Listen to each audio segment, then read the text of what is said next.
Hi guys, this is my channel about homebrewing, and today I want to share with you my best way to pasteurize fruit.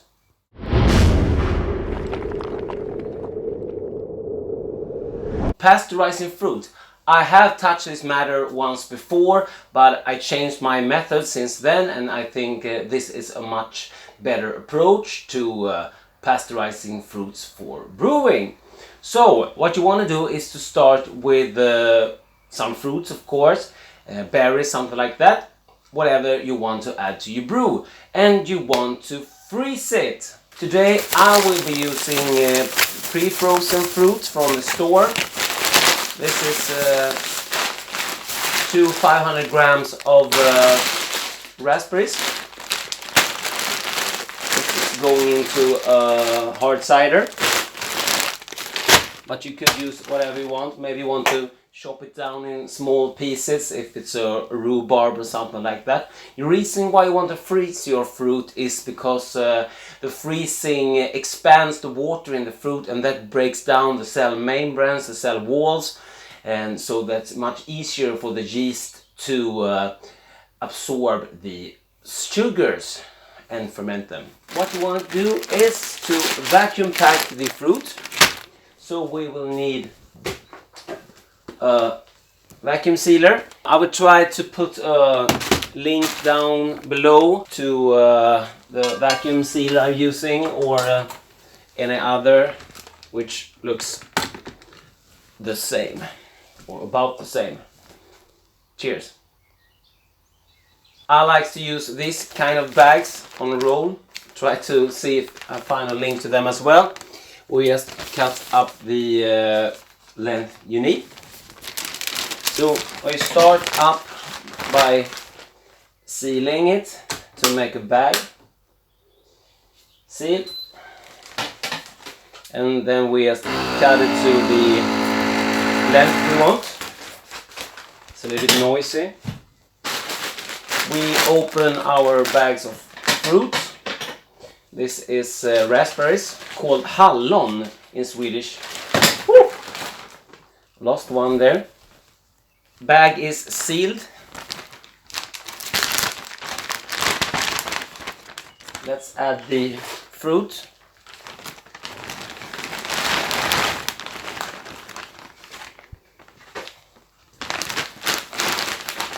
See if I can fit both of them in here.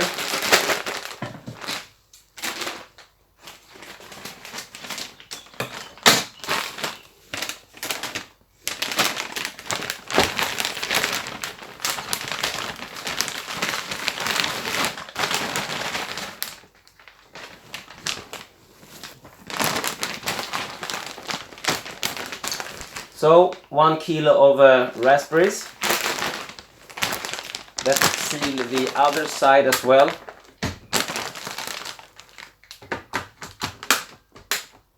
Vacuum, sucking out the air, and sealing it up.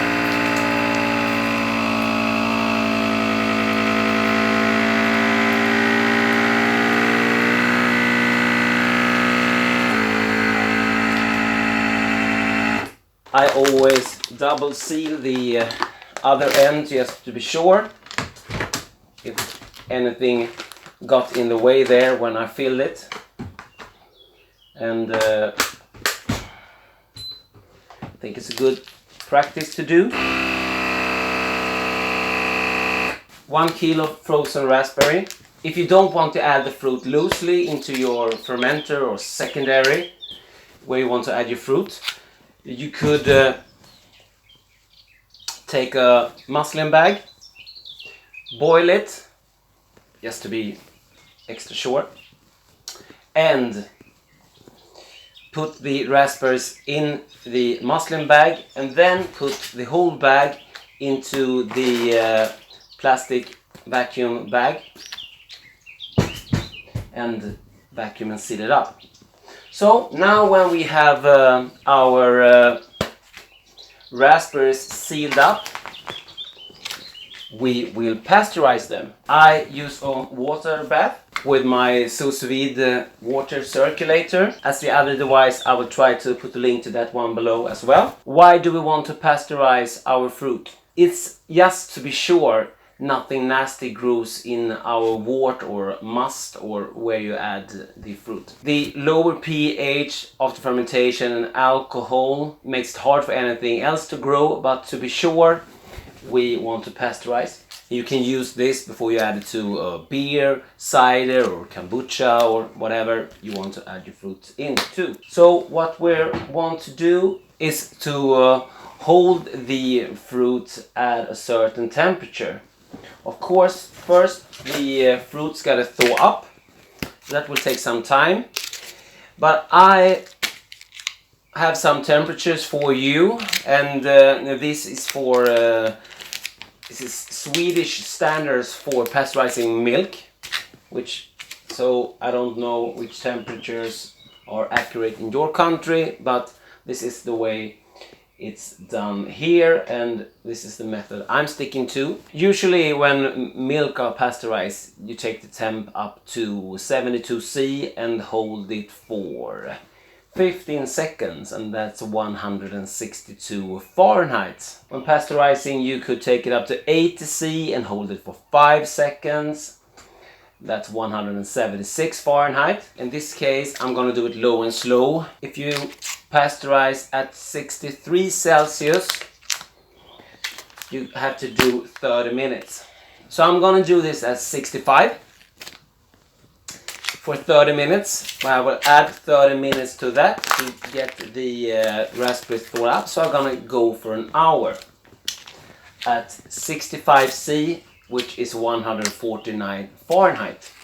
But if you're in a rush, you could go hotter. So I set this device to 65.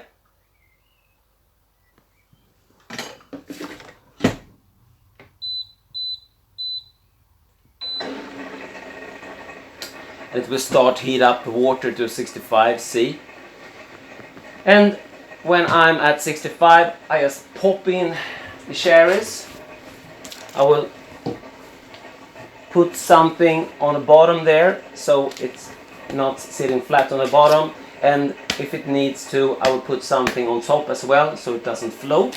If you don't have a sous vide circulator, you could use your brewing equipment, hook up a pump and circulate water through your machine. Set your temp to 65.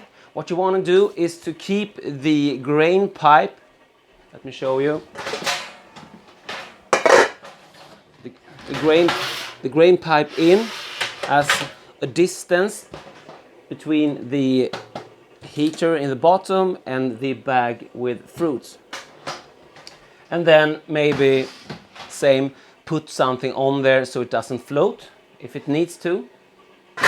After an hour, pull the bag up. If you want to chill it, just chill it in an ice bath or something like that. Put it outside if it's cold.